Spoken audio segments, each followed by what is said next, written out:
Dribbling is one of the most important parts of the game. If you wanna dominate on high divisions as well as foot champs, you have to be a good dribbler. And to be honest with you, in my opinion, dribbling in FC 25 is not as good and as smooth as it was back in the day. However, if you wanna take your dribbling to the next level, this is going to be a quick video reminding you of the dribbling mechanics in this game, the best tricks and the best dribbling mechanics that you can use in this game. Like I said, this is going to be a quick video and a quick reminder for you on how dribbling works in this game. With that being said, let's jump straight into the video. Wanna upgrade your team and use the best players? Whether you are on PlayStation, Xbox or PC, Lootbar has got your back, and here's how easy it is. Pick your platform, choose the coins amount and hit buy. Don't forget to use the code Y5K for an extra 10% off. Not only that, also you'll get an extra 10% bonus coins. With 15,000 verified 4.9 out of 5 star review, cheap, safe with fast delivery, and many huge content creators are using Lootbar. Don't forget to use the code Y5K for maximum savings. You can find the link down in the description and on the top comment.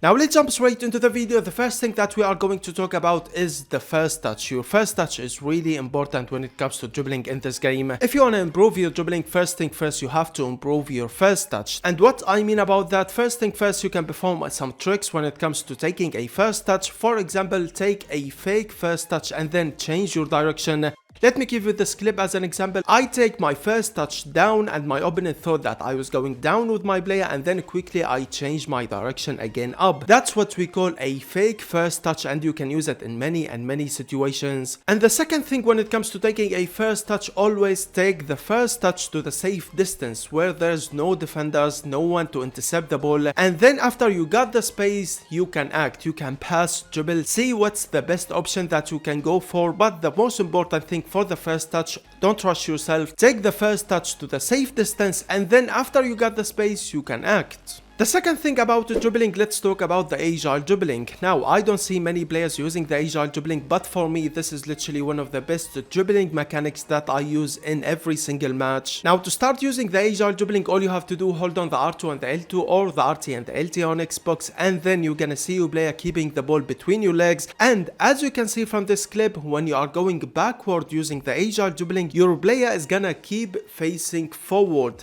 That's the beauty of the agile dribbling, and that's how to use it and make it so effective for you in game. Let me give you some clips as an example. When I see my opponent is rushing out to go for a stand tackle, quickly with the agile dribbling, I go backward with my player. With that, he's gonna keep the ball between his legs, and because my player is facing forward, I can play a through pass. Now my opponent has got a defender out of the position, I will get more space and I can play a through pass because my player using the agile dribbling is gonna keep facing forward. That's how to use the agile dribbling in game. Use it to move backward with your player when you are in a tight situation. For example, when your opponent is going for a stand tackle, use the agile dribbling to move your player backward and see the options that you have got. If you see one of your players trying to get in behind, you can play that through pass. And of course, if you want to talk about dribbling, we have to mention the technical dribbling or the controlled sprint. It's one of the best dribbling mechanics that you can use in this game. All you have to do, hold on the R1 on PlayStation or the RB on Xbox, and you're gonna see you play a technical dribbling. And of course, if you use it with a player who has got the technical playstyle plus, it would be better for you in game. Now, the way that you want to use the technical dribbling in game is when you have got some space. For example, there's some space between 2 or 3 defenders, you can go past them all using the technical dribbling. And using the technical dribbling, you have to be unpredictable. What I mean about that is, when you are using the technical dribbling forward, go slightly right with your player and then again go slightly to the left. You have to be unpredictable, so if your opponent go for a stand tackle, you can change your direction quickly. The second thing, using the technical dribbling, when you see a defender coming towards your player, you can quickly turn around using the technical dribbling.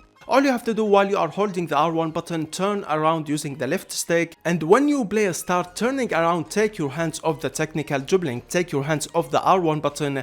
With that, you're gonna turn quickly with your player, escape from the defender that is going for a stand tackle, for example, and you're gonna see your player shielding the ball. Let's move on into the next topic, which is going to be about shielding the ball. Shielding the ball in this game is really important, and I think if you are playing on high divisions, of course you know what I'm talking about. All you have to do, hold on the L2 button on PlayStation or the LT button on Xbox. With that, you're gonna see your player, he will be shielding the ball using his body. So if a defender coming from the right side, you're gonna see your player turning into the right side and shielding the ball with his body. This is really important, and if you have playing FIFA for years, you know how important this is. Shielding the ball is really important, especially when you are dribbling in tight situations, for example, or if you wanna cut inside the box, you see a defender coming towards your player. When you are shielding the ball, if your opponent go for a stand tackle or a slide tackle, you will get a foul. Not only that, also when you shield the ball, the player is gonna keep the ball with him, and you can see the other options if you wanna pass the ball. Your player will shield the ball using his body, so if your opponent go for a tackle, you will get a foul anyway. With that being said, ladies and gentlemen, like I said, this is a quick video about dribbling in this game. I just tried to remind you all of the basics and the dribbling mechanics and the best tricks that you can use when it comes to dribbling in this game. I hope you enjoyed the video. Don't forget to subscribe and like. If you have any questions, let me know in the comments below, and I will see you all in the next video. Peace.